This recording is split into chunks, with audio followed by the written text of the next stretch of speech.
Food has always been a powerful thing. For centuries, it's brought people together.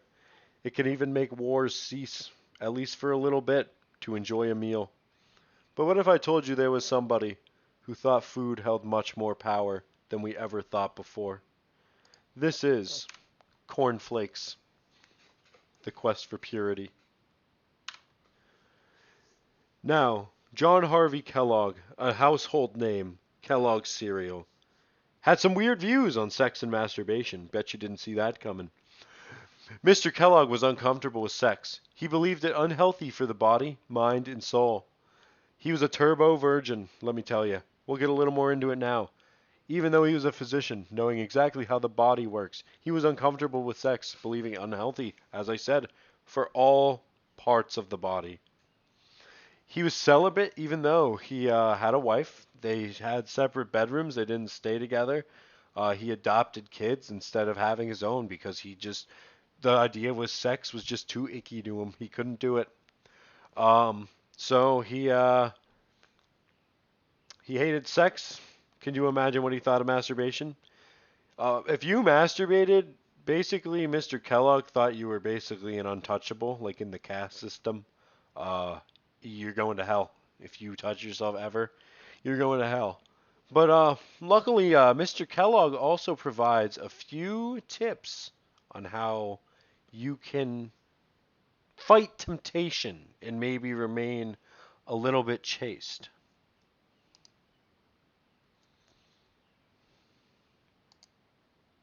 Other than plain cereal, which we're going to get into a little more in a minute, uh, Mr. Kellogg had some pretty sinister tips to tell you to stop, flicking the bean or choking the chicken. For girls, he recommended applying carbolic acid to the clitoris to burn it. So he suggested castrate yourself. And for boys, he suggested threading a silver wire through the foreskin to prevent erections and cause irritation. Basically, it's too uncomfortable to masturbate. It's not even worth it. So, those are some high quality tips. If you don't want to jerk off anymore, just fucking stab a wire through your cock. Now, the master plan from the master man, Mr. Kellogg. His plan was to create a cereal so bland, so distasteful, that it would turn off the desire in your brain to masturbate. It was a amazing theory. So, here we go.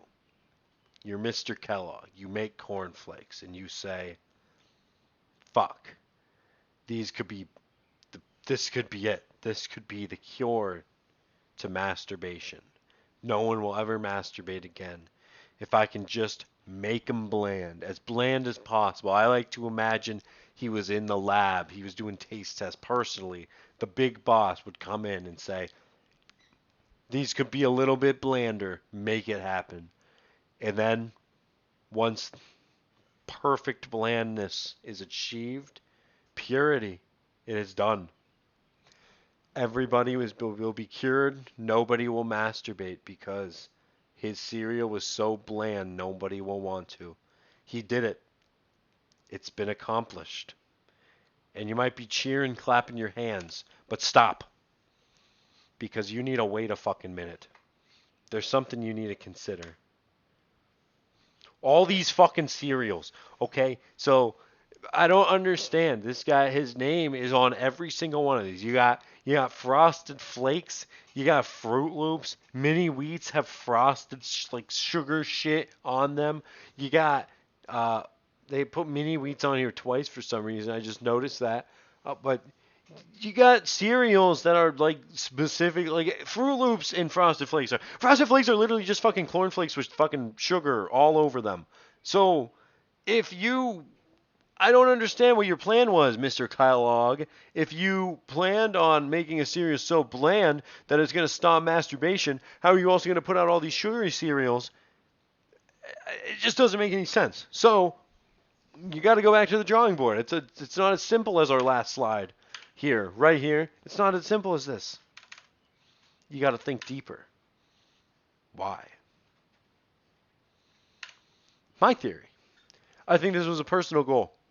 I think he thought himself truly if he could make this cereal so bland, it would stop that little final desire in his brain to release himself, to blow his load. And I think it was so important to him to not do that that this became his fixation. Like he as long as he had this, he could ignore that goal. As long as he believed cornflakes could be blander, he wasn't going to give up and he wasn't going to jerk off. Thank you for watching.